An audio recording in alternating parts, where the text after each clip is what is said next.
பக்தி பெருக்கிலும் தன் ஊனுருக அந்த பரவசத்திலே உள்ளே உயிருருக சக்தியெல்லாம் திரண்டு சிவம் பெருக எந்தன் சந்ததியே உந்தனுக்கு அடிபணிய சித்தமெல்லாம் எனக்கு சிவமயமே. ஓம் நம சிவாய. என் அன்பு கடகராசி நண்பர்களுக்கும் தோழிகளுக்கும் பிள்ளைகளுக்கும் பெரியோர்களுக்கும் வணக்கம். இந்த வீடியோவில் நம்மளை படைச்ச இந்த பிரபஞ்சத்துக்கிட்டையும் கடவுள்கிட்டையும் நமக்கு காவலா இருக்கிற குலதெய்வத்துக்கிட்டையும் எப்பொழுதுமே நம்ம கஷ்டப்படும் போது, துன்பப்படும் போது, வேதனைப்படும் போது, இந்த பூமியில ஏன் பிறந்தோம் அப்படின்னு நினைக்கும் போது, வாழ்வா சாவா, நம்மளே நம்மளை மாற்றிக்கலாமா அப்படின்னு முடிவெடுக்கும் போது நம்ம குமரி குமரி வெந்து தணிந்து இந்த கேள்விகளை நம்ம கேட்போம். இறைவா ஏன் எங்களுக்கு இந்த கதி அப்படிங்கிற கேள்விகளை நம்ம கேட்போம். அப்ப நமக்கான பிரபஞ்சமும் கடவுளும் கிரகங்களும் எப்பொழுதுமே நம்ம காக்குமா, நம்மளை தூக்கி விடுமா, துன்பங்களிலிருந்து மீட்குமா அப்படிங்கறத பத்திலாம் இந்த வீடியோ நம்ம தெளிவா பார்க்க போறோம். கடைசி வரைக்கும் ஸ்கிப் பண்ணாம பாருங்க.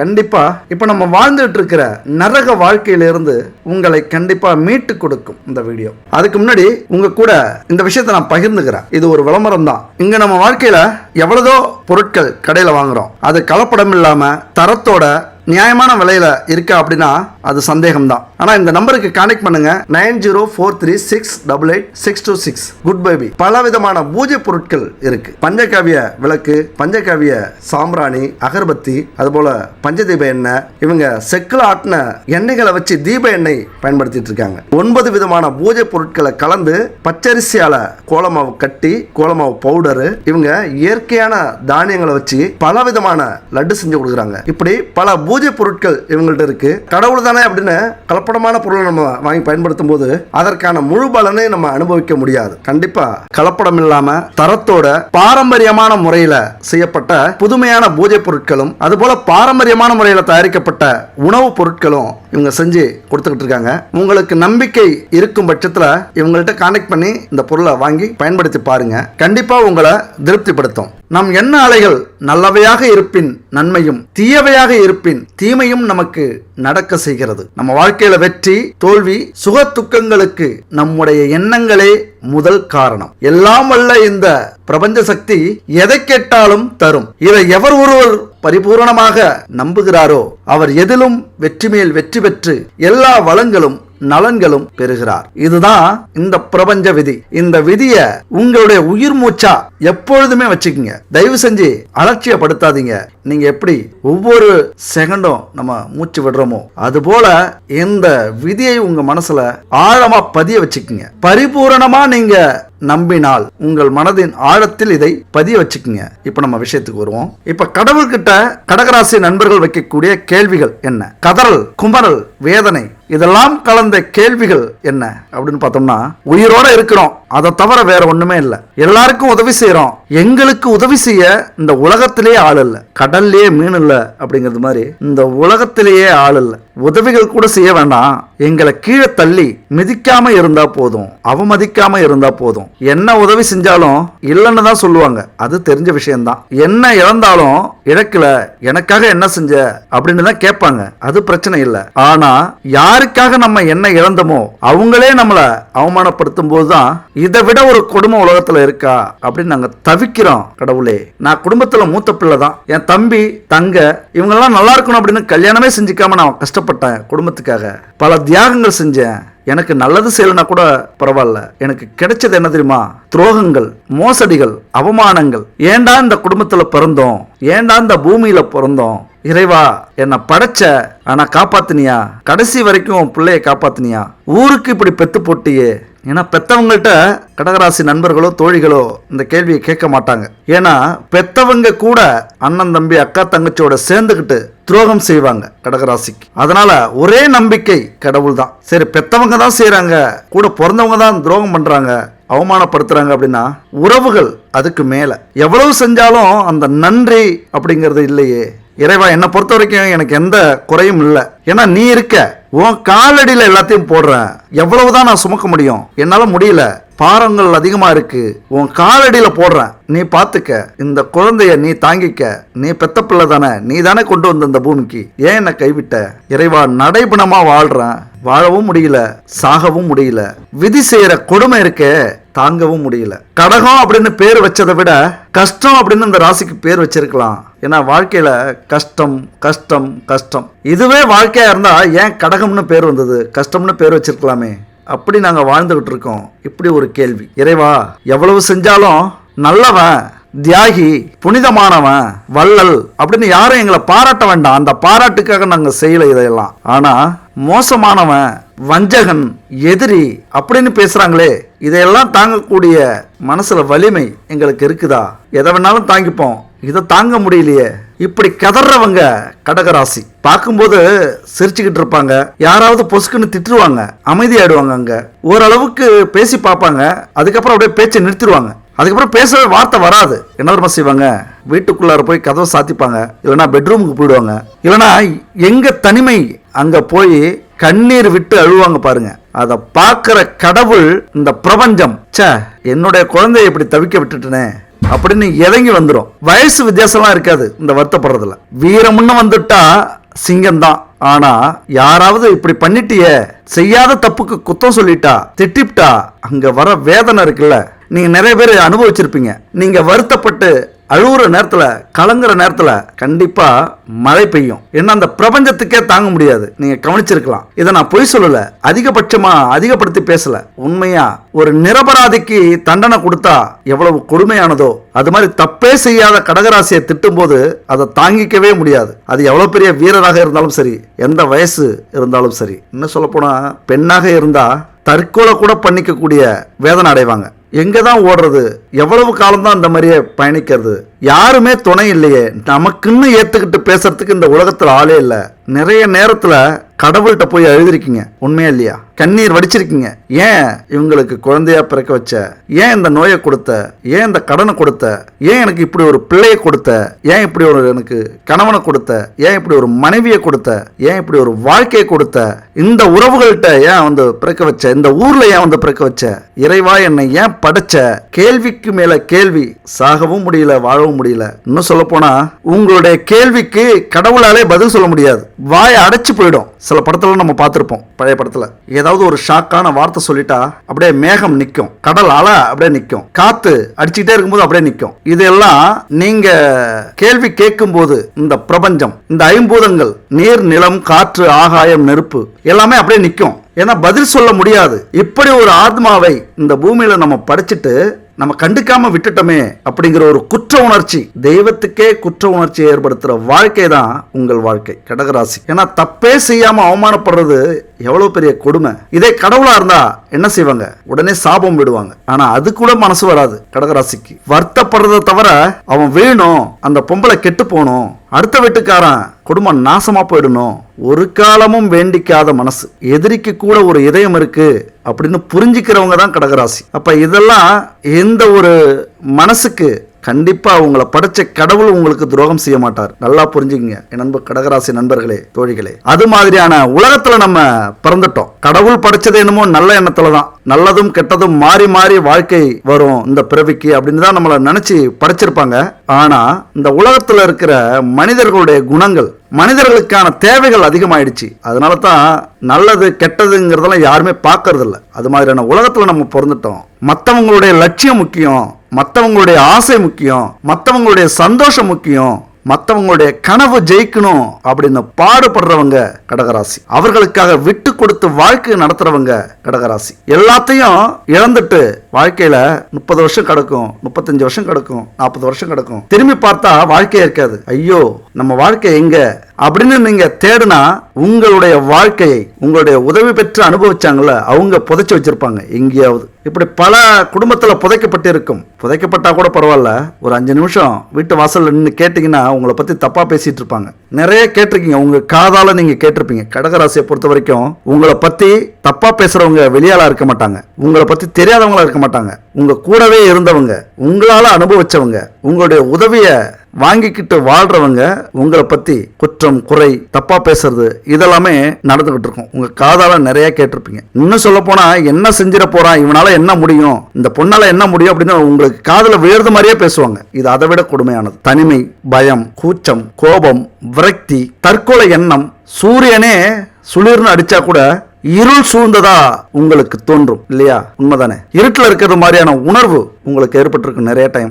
எப்போதுமே தோல்வி, எவ்வளவு உழைச்சாலும் மீள முடியாத வாழ்க்கை. இதையெல்லாம் கடந்து வந்தது தான் கடகராசி.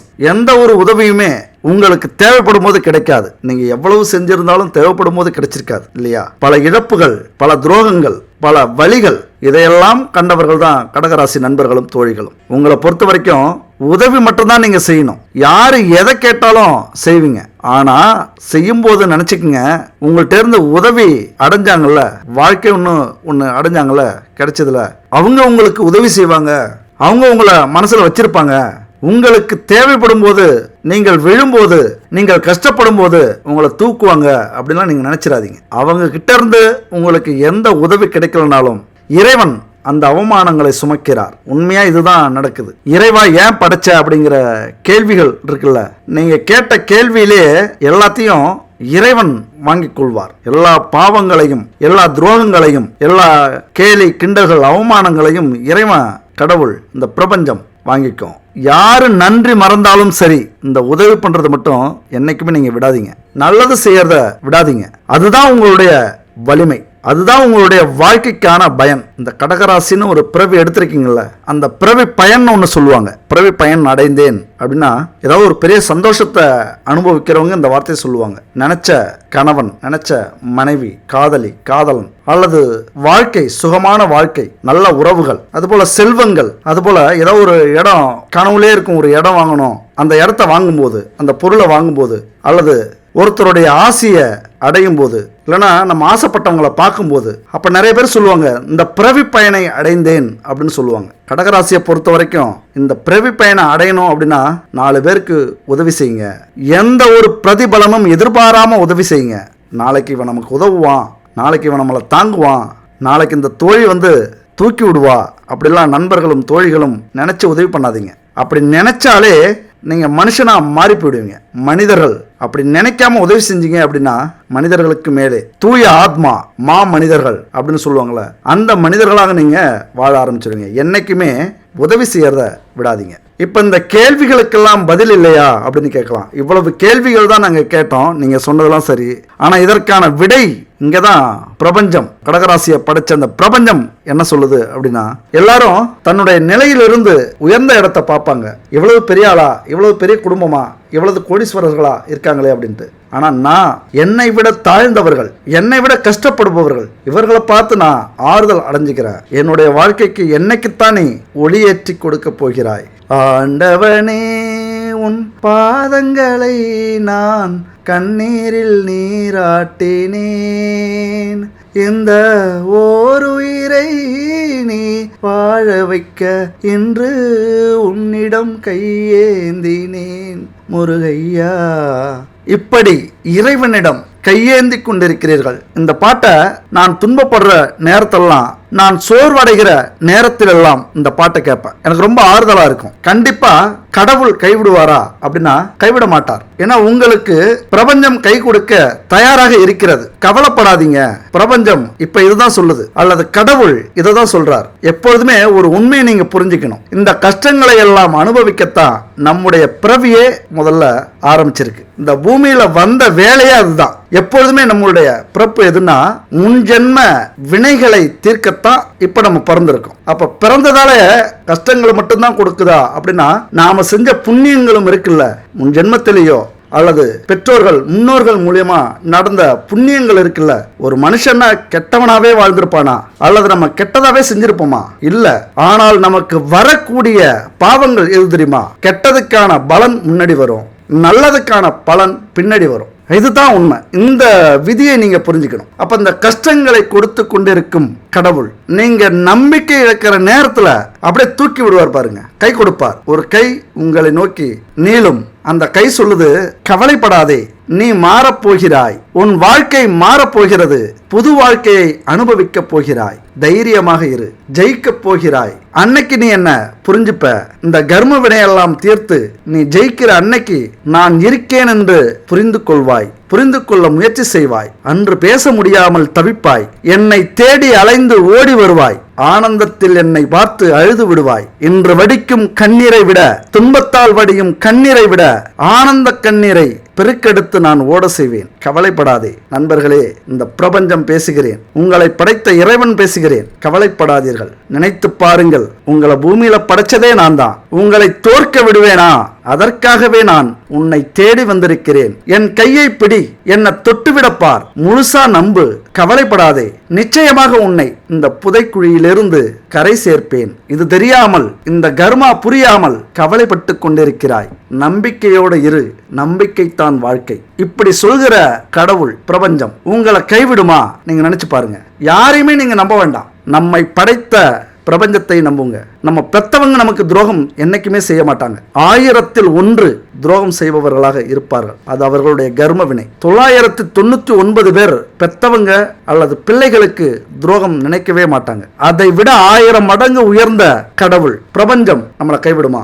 நம்மளை படைக்கிறதுக்கு எவ்வளவு கஷ்டப்பட்டிருக்கோம் இந்த பிரபஞ்சம். யோசிச்சு பாருங்க. இதெல்லாம் ஒரு விதி, இது ஒரு ஃபார்முலா, இது ஒரு டிசைன். அப்படியே அப்பா அம்மா இணைஞ்ச உடனே நம்ம பிறந்துட்டோம் அப்படின்னு நினைச்சிடாதீங்க. இந்த பிரபஞ்சத்துக்கு பெரிய பங்கு இருக்கு. முன்ஜென்ம பாவங்களை சுமந்து புண்ணியங்களை சுமந்து உங்களை சரியான பெற்றோர்களுக்கு பிறக்க வைத்து அந்த பாவ மூட்டைகளை, அந்த புண்ணிய மூட்டைகளை உங்களுக்குள்ளார இறக்கி வைக்கணும். பிரபஞ்சத்துக்கு பெரிய வேலை இருக்கு. இந்த ரகசியத்தை நீங்க புரிஞ்சுக்கிட்டீங்க அப்படின்னா உங்களுக்கு மன வருத்தமே வராது. இப்ப இந்த பிரபஞ்சம் இப்படி சொல்லும் போது, இந்த பிரபஞ்சம் நமக்காக அமைச்சிருக்கிற அதிபதிகள் யார்? ஒரு பிரபஞ்சம் அப்படின்னாலே நீங்க நினைக்கலாம் நம்ம மட்டும்தான் நம்ம வாழ்க்கையில இருக்கோம் அப்படின்னு. உண்மையா உங்களுக்காக 9 கிரகங்கள், 27 நட்சத்திரங்கள், ஒவ்வொரு கட்டத்திலையும் இருக்கிற பாவங்கள் அப்படின்னு சொல்லுவாங்க, தன்மைகள், அதெல்லாம் 5000 10,000 அளவுக்கு இருக்கு. அவ்வளவு விஷயங்கள் உங்களுக்காகவே இந்த பிரபஞ்சம் அமைத்து கொடுத்திருக்கிற வேலையாட்கள் அப்படின்னு தான் சொல்லணும். புரியறது மாதிரி சொல்லணும் அப்படின்னா, உங்க வாழ்க்கையை பாதுகாக்க இவ்வளவு வேலையாட்களை போட்டு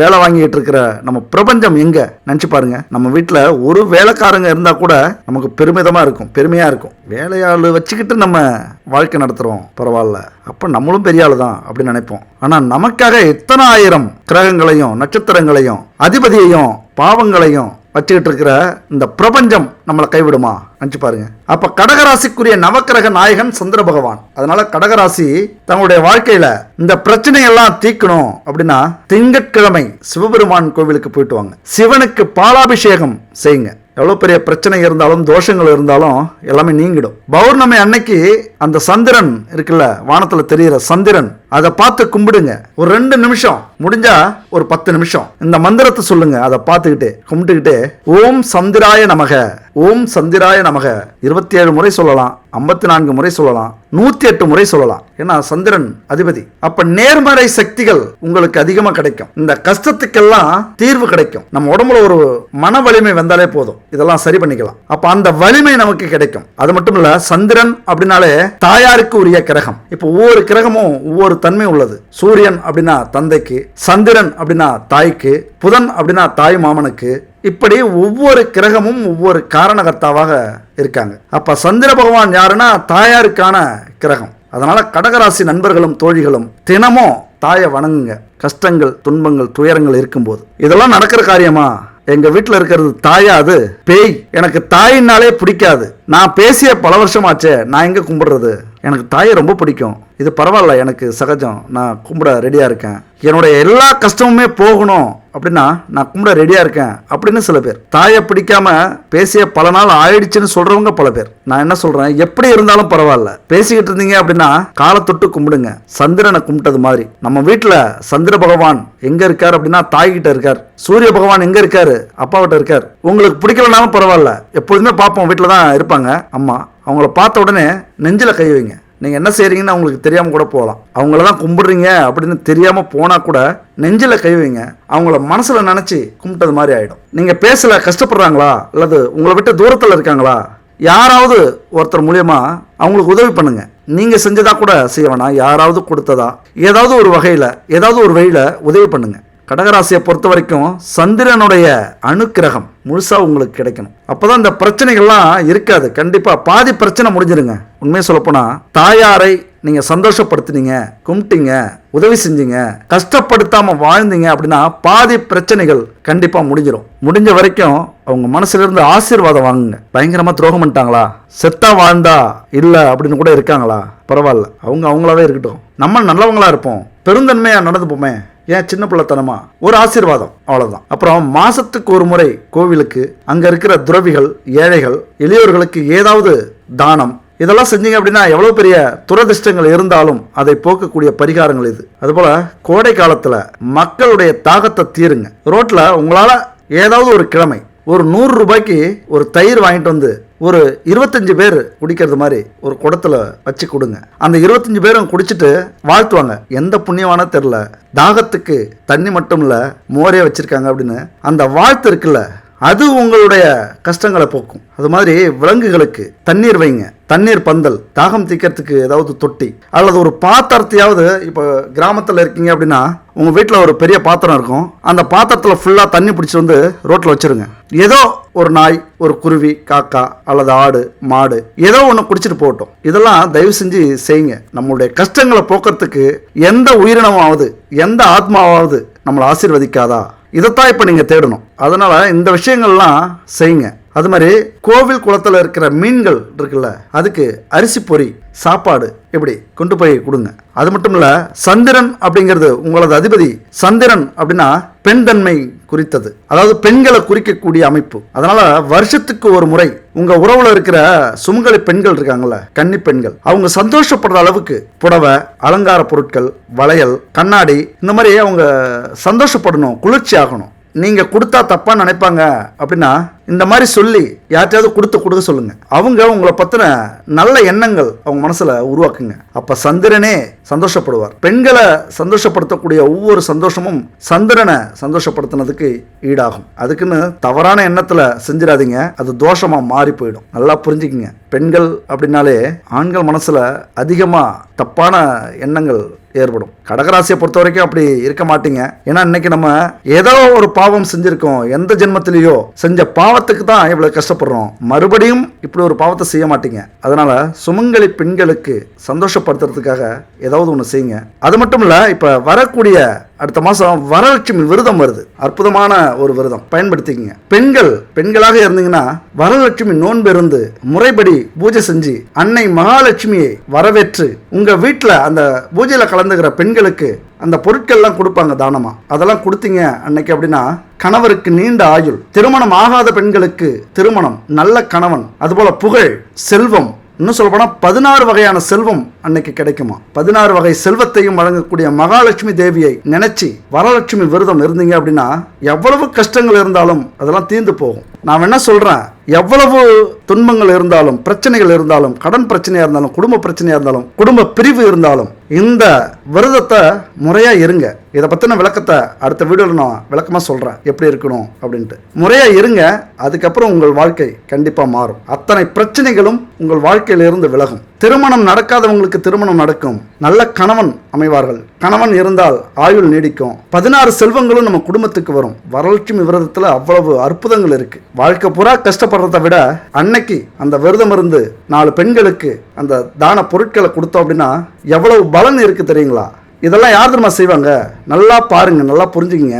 பெரிய பெரிய கோடீஸ்வரங்க வீட்டில் இதெல்லாம் நடக்கும், பணக்காரர்கள் வீட்டில் நடக்கும். அவங்களுக்கு அந்த உண்மை புரியும், அதை நல்லாவே புரிஞ்சுக்கிட்டவங்க அவங்க. அந்த வாழ்க்கையை நம்மளும் எடுத்தோம், அதில் நம்மளும் பயணித்தோம் அப்படின்னா கண்டிப்பாக நமக்கும் அவ்வளோ பெரிய செல்வங்கள், அவ்வளோ பெரிய பலன் நமக்கு கிடைக்கும். இந்த வரலட்சுமி விரதங்கிறது அற்புதமான விரதம். இந்த வரலட்சுமி விரதத்தில் கொடுக்குற தானமாக கொடுக்குற அந்த பொருட்கள் வேணும் அப்படின்னா இந்த நம்பருக்கு கான்டாக்ட் பண்ணுங்க. குட் பேபி 9043688626 இந்த நம்பருக்கு கான்டாக்ட் பண்ணி அந்த கிட்டு அவங்கள்ட்ட இருக்கு, புக் பண்ணிக்கங்க. அதை வாங்கி வரவங்களுக்கு கொடுங்க. அப்படியே உங்களுக்கு பக்கத்தில் கிடைக்குதா, தரமானதா கிடைக்குதா, சுத்தமானதா கிடைக்குதா அப்படின்னா பக்கத்துலேயே வாங்கிக்கிங்க. இல்லை தரம் சுத்தம் இதெல்லாம் நம்பிக்கை இல்லை, கலப்படம் இருக்கு அப்படின்னா இவங்கள்ட்ட வாங்கிக்கிங்க.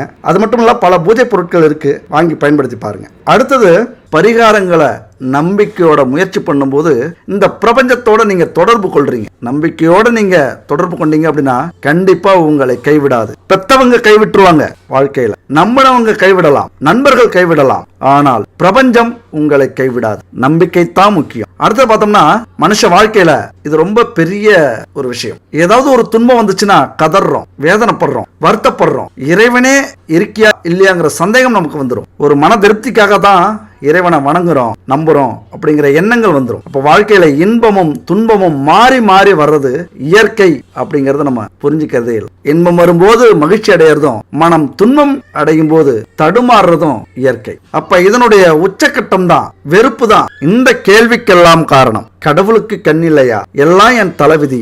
என்ன பாவம் செய்தேனோ? எந்த பாவமும் செய்யாத எனக்கு மட்டும் ஏன் இப்படி நடக்குது? நான்லாம் ஏன் பிறந்தேன்? இப்படி பல வார்த்தைகளை போட்டு நம்ம புலம்புறோம். அது உங்களுக்கும் பொருந்தும், எல்லா கஷ்டங்களுக்கும் இது பொருந்தும். பல பேருடைய ஆதங்கம் என்னன்னு பாத்தீங்கன்னா, எல்லாரும் நல்லா இருக்காங்க, எல்லாரும் சந்தோஷமா இருக்காங்க, நம்ம மட்டும் ஏன் இப்படி இருக்கும்? கெட்டவங்க எல்லாம் நல்லா இருக்காங்க, எந்த பாவமே செய்யாத நம்ம மட்டும் ஏன் இப்படி இருக்கும்? அப்படிங்கிற ஒரு ஆதங்கம் நமக்கு வர்றது இயற்கை தான். ஆனா இந்த ஒரு விஷயத்தை நீங்க ஆணித்தரமா புரிஞ்சுக்கங்க அன்பு நண்பர்களே, தோழிகளே. தர்ம சாஸ்திரப்படி, நியதிப்படி ஒருத்தர் தெரிஞ்சும் தெரியாமலும் புண்ணியம் செஞ்சா அதுக்கு தக்க பலன் கண்டிப்பா உண்டு. அது மாதிரி தெரிந்தும் தெரியாமலும் செய்யக்கூடிய பாவங்களுக்கும் தக்க பலன் உண்டு.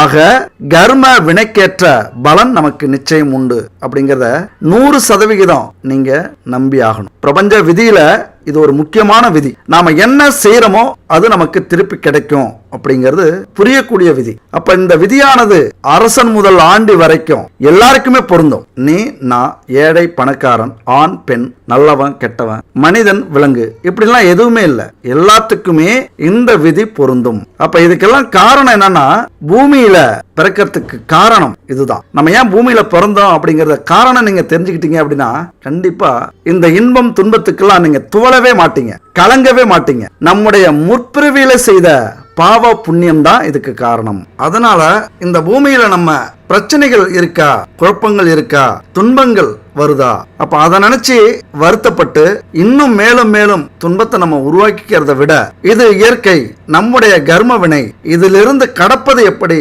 அப்படின்னு யோசிக்கிறது தான் புத்திசாலித்தனம். இப்ப அதுதான் நீங்க செஞ்சாகணும். இவ்வளவு கஷ்டங்கள் இருக்கு சரி, ஆனா அதுக்கான தீர்வை உடனே நீங்க கண்டுபிடிக்க தயாராகணும். அந்த துன்பத்திலே நம்ம உழல ஆரம்பிச்சிடக்கூடாது. அப்ப கண்டுபிடிச்ச உடனே டக்குன்னு செயல்பட ஆரம்பிச்சிட்டீங்க, செயல்படுத்தினீங்க அப்படின்னா இதுல இருந்து நம்ம விலக ஆரம்பிச்சிடலாம். கொஞ்சம் கொஞ்சமா விலகிறத உங்க கண்ணு முன்னாடி நீங்களே பார்ப்பீங்க. என் நண்பர்களே, ஒரு மனுஷன் அல்லது நாம இந்த பூமியில பிறக்கிறதுக்கு காரணம் முற்பிறவில செய்த பாவ புண்ணியம் தான் காரணம். அதை அனுபவிக்கத்தான் நம்ம இந்த பூமியில பிறந்திருக்கோம். ஏன்னா அந்த குறை இருந்துகிட்டே இருந்ததுன்னா நம்முடைய ஆத்மா அடுத்த பிறவி எடுத்து அந்த பாவ புண்ணியங்களை சரி செய்யக்கூடியது. அதனாலதான் நம்ம பூமியிலே பிறக்கிறோம். அதனாலதான் நம்ம பூமிக்கு இன்னொரு பேர் இருக்கு, தர்ம கர்ம அப்படிங்கிற பேர். ஒரு ஆத்மா தன்னுடைய கர்ம சொத்தாக எதை நினைக்குது அப்படின்னா, சொத்து, காமம், செல்வம், இதுல புண்ணியங்களோ பாவங்களோ இந்த மூன்றால தான் நமக்கு கர்ம வினைகள் தொடருது. அப்ப இந்த மூணும் எதனால வருது? நம்முடைய முற்பிறவியால அல்லது நம்முடைய தந்தை தாய் வழி கர்ம வினை, இவர்களாலே நமக்கு இந்த கர்ம வினை ஏற்படும். அதனாலே நம்ம கஷ்டப்பட வேண்டியது இருக்கும், துன்பப்பட வேண்டியது இருக்கும், அந்த வினை கடனை அடைக்க வேண்டியது இருக்கும். இதை நீங்க ஆழமா தயவு செஞ்சு புரிஞ்சுக்கணும். அப்ப புரிஞ்சுக்கிட்டீங்க அப்படின்னா உங்க வாழ்க்கையில எவ்வளவு பிரச்சனைகள், எதிர்ப்புகள், நஷ்டங்கள், கடன்கள், பிரிவினைகள், விபத்துகள், ஏளனங்கள், அவமானங்கள், நோய்கள், துன்பங்கள், துயரங்கள், இது எல்லாமே எதுக்கு வருது அப்படின்னு புரிஞ்சுப்பீங்க. இந்த கர்ம வினை தாக்கத்தால் வருது. அந்த கர்ம வினையை எப்படி நம்ம சரி செய்யறது அப்படின்னு முயற்சி பண்ணுவீங்க. அப்ப இறைவன் நம்மளை இந்த துன்பத்தை அனுபவிக்கிறதுக்கு மட்டும் விட்டுறல, இந்த பூமியில இந்த துன்பத்துக்கான விடிவு காலத்தையும் ஏற்படுத்தி கொடுத்து இருக்கிறார் பிரபஞ்சத்தால. எப்படின்னா, பல கிரகங்களை உருவாக்கி உங்களுடைய கர்ம வினையை தீர்ப்பதற்கான பணியை பல கிரகங்களுக்கு கொடுத்திருக்கிறார். அப்ப அதனாலதான் இந்த பரிகாரங்கள் அப்படிங்கிறது ரொம்ப ரொம்ப நம்ம வாழ்க்கையில முக்கியம். பல பேர் சொல்லுவாங்க, விதிதான், அதை மாத்தறதுக்கு எவ்வளவு பெரிய பரிகாரங்களாலும் முடியாது, பரிகாரங்கள்லாம் பொய் அப்படின்னு சொல்லுவாங்க. ஏன்னா ஒரு மனுஷனுக்கு கஷ்டம் கொடுக்கிற இறைவன் அந்த கஷ்டத்துக்கான தீர்வை கொடுத்தாதானே அவன் இறைவன். இல்லனா மனுஷ வாழ்க்கையில கஷ்டமே வராது. உண்மையா, மனுஷ வாழ்க்கையில கஷ்டமே வராது. சந்தோஷமாவே இருந்துட்டு சந்தோஷமாவே இறந்துருவாங்க. அப்ப கஷ்டங்களை எப்படி கர்மா மூலியமா கொடுக்கிறாரோ அதுபோல அந்த கஷ்டங்களுக்கான பரிகாரத்தையும் கொடுத்திருக்கிறார். இதெல்லாம் தீர்க்கத்தான் பரிகாரம். கர்ம வினை நீங்க நம்ம சாஸ்திரத்துல, புராணங்கள்ல, இதிகாசங்கள்ல நிறைய சொல்லியிருக்காங்க.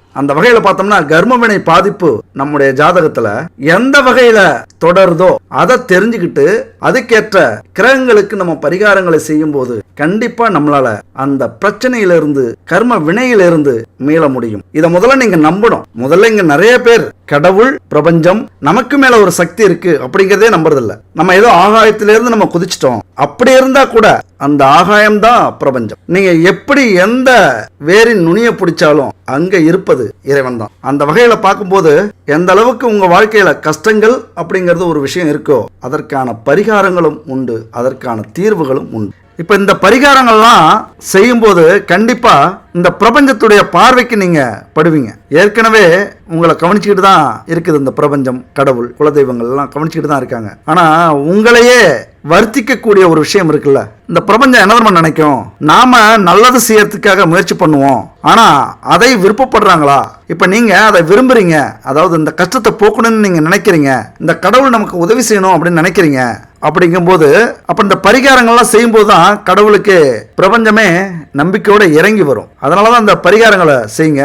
நீங்க செய்யக்கூடிய சாதனைகள், முயற்சிகளுக்கெல்லாம், உதவிகளுக்கெல்லாம், நல்லதுக்கெல்லாம் பதக்கம் கிடைச்சிரும் அப்படின்னு நினைச்சுக்கிட்டு மட்டும் செய்யாதீங்க. நீங்க எப்படா வீழ்வீங்க அப்படின்னு நினைச்சுக்கிட்டு இருக்காங்க உலகத்துல. அவங்களா போய் உங்களுக்கு பதக்கம், அவார்டு, புகழெல்லாம் சேர்க்க போறாங்க. உங்களுடைய உழைப்பு அதுதான் உங்களுக்கு அவார்டு கொடுக்கும். உங்களுடைய தன்னம்பிக்கை, உங்களுடைய முயற்சி அதுதான் உங்களுக்கு அவார்டு கொடுக்கும். கடகராசியை பொறுத்த வரைக்கும் தோல்விகளை பயன்படுத்திக்கங்க, அவ்வளவுதான். அடுத்தவங்களுக்கு செய்யற உதவி இருக்குல்ல, அந்த உதவியை பலனா நினைச்சுக்கங்க. பரிகாரங்கள் செய்யுங்க, பிரார்த்தனைகள் செய்யுங்க, பூஜைகள் செய்யுங்க. உங்களுக்கு செய்யக்கூடிய உதவிகள் இருக்குல்ல, அதை விட இதெல்லாம் உயர்ந்தது. இப்ப நீங்க உதவி செஞ்சீங்க, அவங்க திருப்பி கைமாறு செய்வாங்கன்னு நினைச்சீங்கள, அந்த கைமாறை விட இந்த விஷயங்கள்லாம் உங்களுக்கு மிக உயர்ந்ததாக இருக்கும். அதனால யாரையும் நினைச்சு வருத்தப்படாதீங்க.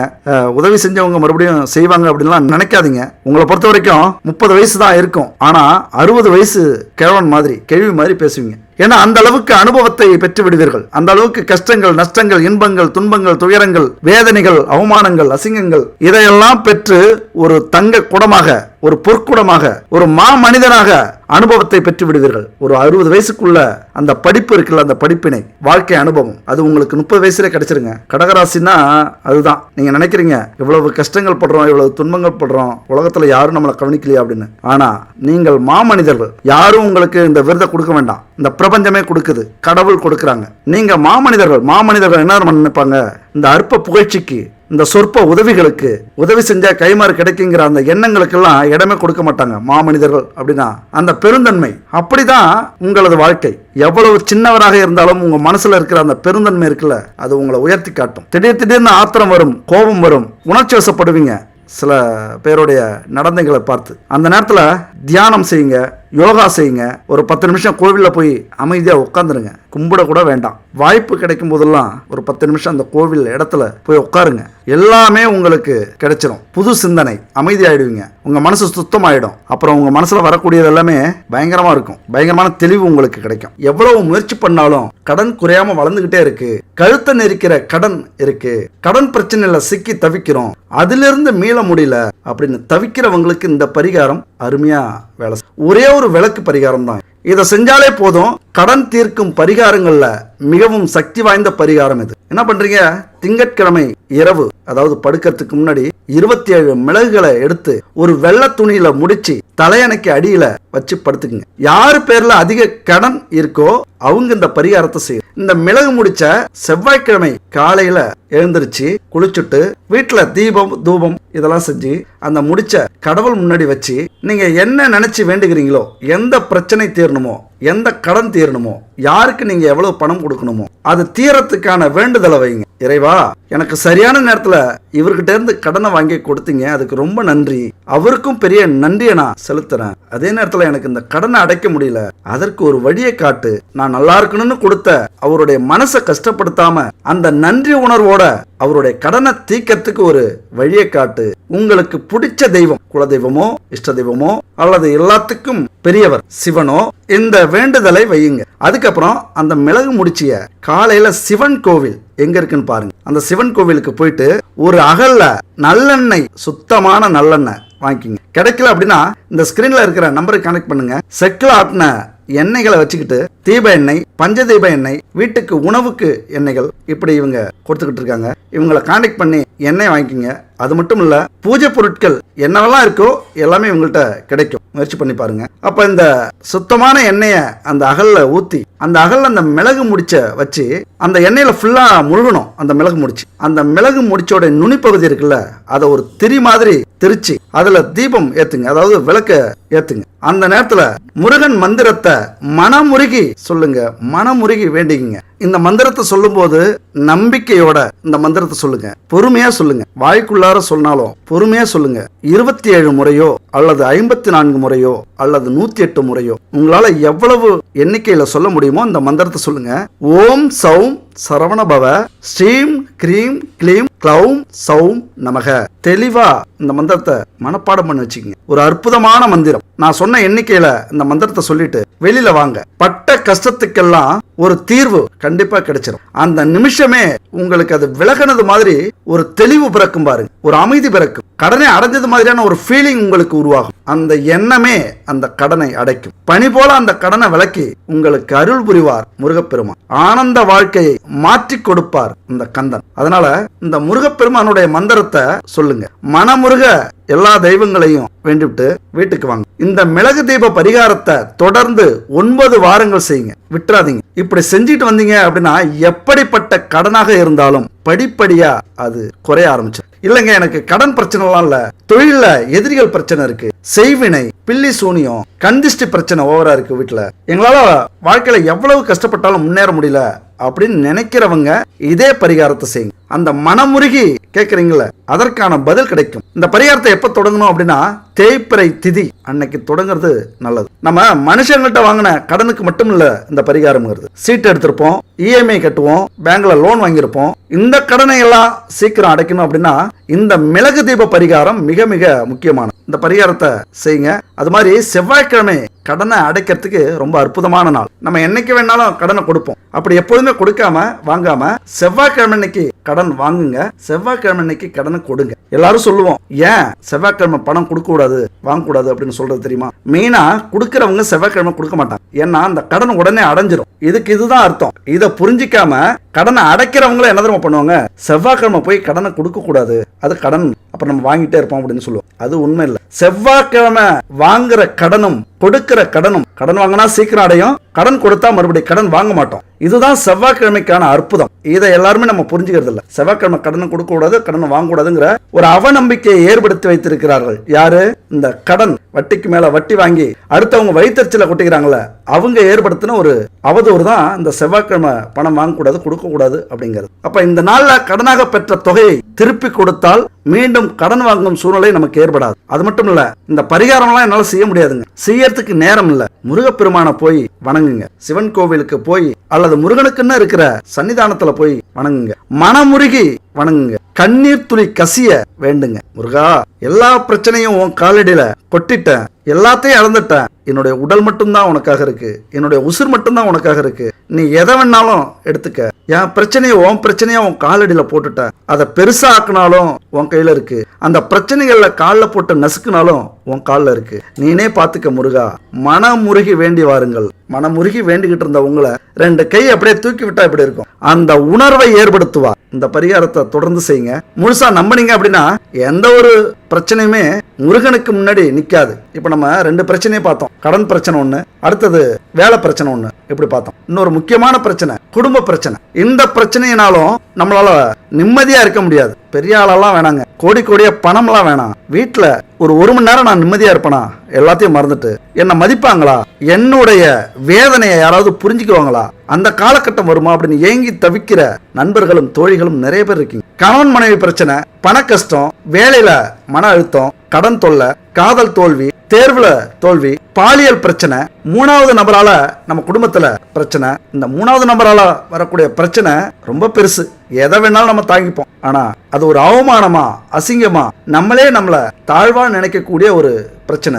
அதனால தற்கொலை அல்லது கொலை, தன்னையே வருத்திக்கிறது, காயப்படுத்திக்கிறது, இப்படி பல காரணங்கள் இருக்கு. நம்ம நேர்மையா வாழ்ந்தாலும் சில நேரத்துல குடும்பத்தாலும் சமூகத்தாலும் துயரங்களுக்கு ஆளாகிறோம். அதுக்காக நம்மளை நம்மளே தண்டிச்சுக்கிறோம். ஆழமா யோசிச்சோம் அப்படின்னா இதற்கான தீர்வு உண்டு.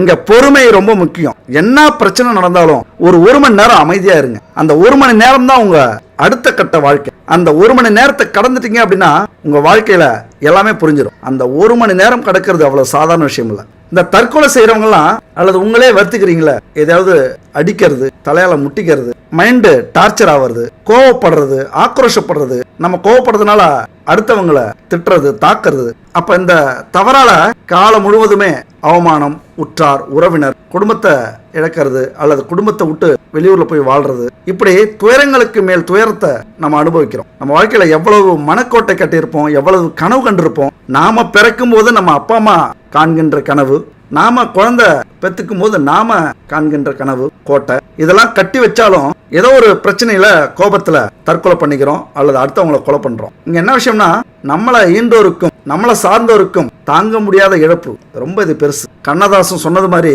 வாழ நினைத்தால் வாழலாம், வழியாய் இல்லை பூமியில். அந்த 1 மணி நேரம் யோசிங்க. எவ்வளவு பெரிய கோபம் இருந்தாலும் சரி, இந்த உலகமே உங்களை அவமானப்படுத்திருச்சா, அந்த அவமானத்தை உங்களால தாங்க முடியலையா, அவ்வளவுதான் வாழ்க்கை அப்படின்னு நினைக்கிறீங்களா, அந்த 1 மணி நேரம் உங்கள் வாழ்க்கையை மாற்றும். பார்க்க தெரிந்தால் பாதை தெரியும், பார்த்து நடந்தால் பயணம் தொடரும், பயணம் தொடர்ந்தால் கதவு திறக்கும், கதவு திறந்தால் காட்சி கிடைக்கும், காட்சி கிடைத்தால் கவலை தீரும், கவலை தீர்ந்தால் வாழலாம், வாழ நினைத்தால் வாழலாம், வழியாயில்லை பூமியில், ஆழக்கடலும் சோலையாகும், ஆசை இருந்தால் நீந்தி வா. அதனால எத்தனை துன்பங்கள் வந்தாலும், எத்தனை துரோகங்கள் நடந்தாலும், எத்தனை கர்ம வினைகள் நம்மளை தாக்கினாலும், தடைக்கற்களை உடைச்சி எரிஞ்சுக்கிட்டு மேல வாங்க. இந்த வாழ்க்கை வாழ்வதற்கே. அடுத்த ஒரு அற்புதமான வீடியோல சந்திப்போம். நன்றி, வணக்கம்.